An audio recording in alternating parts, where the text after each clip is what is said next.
The Jalen Reagor revenge game narratives was one of the major storylines heading into Monday Night Football, Vikings versus Eagles, and it did not go well. Well, Philly fans got their lumps in. Of course, they got that boo every single time Jalen was back there returning a punt or had a touch on offense.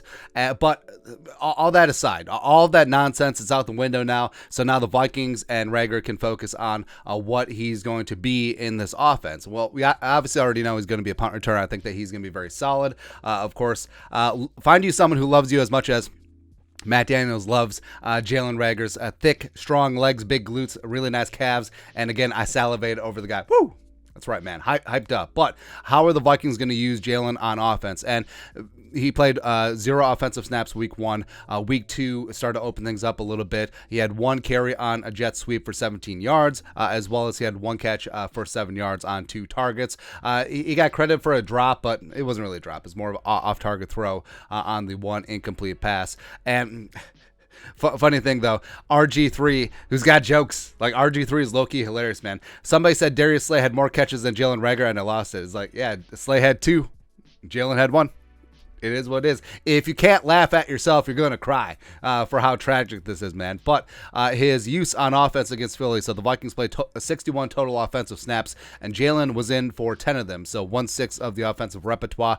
He was 6 snaps out wide, 3 in the slot, 1 lined up at running back. So I think this is a preview of what's going to come with Jalen Reagor. And yes, I think the key thing is that you can't focus on him being a true blue wide receiver. He's not going to run a full route tree. He's not going to run clean routes like Jefferson, like Adam Jerome, Ezekiel Thielen. Ain't going to happen. Ain't going to be like that. But see him as an offensive weapon. Like we said before, see him as the way that the Vikings should have used Cordero, the way that the Falcons have been using him the last couple of years.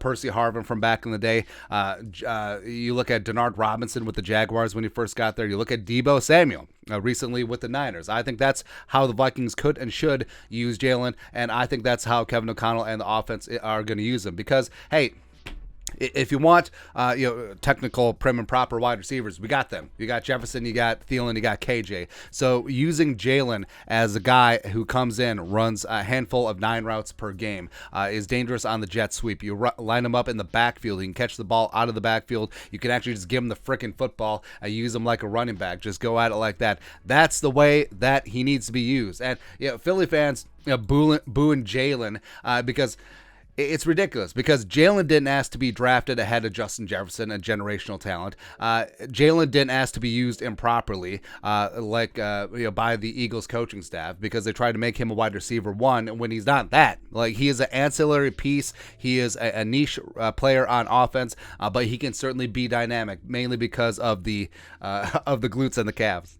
All that stuff, man. So either way, I'm still fired up for Jalen Reagor. I think that as he learns more of the playbook, as he's here a little bit longer, I think mid-season, late in the season, he's going to be a big part of what the Vikings do on offense, and it's going to be spicy, man. Absolutely. Your thoughts are our thoughts. Take a look at how the Vikings plan to use Jalen Reagor on offense. Let us know your thoughts in the comment section below. Subscribe for daily Vikings takes. Want to support the work? Put a little something in the Venmo. But till next time, Skull Production Value.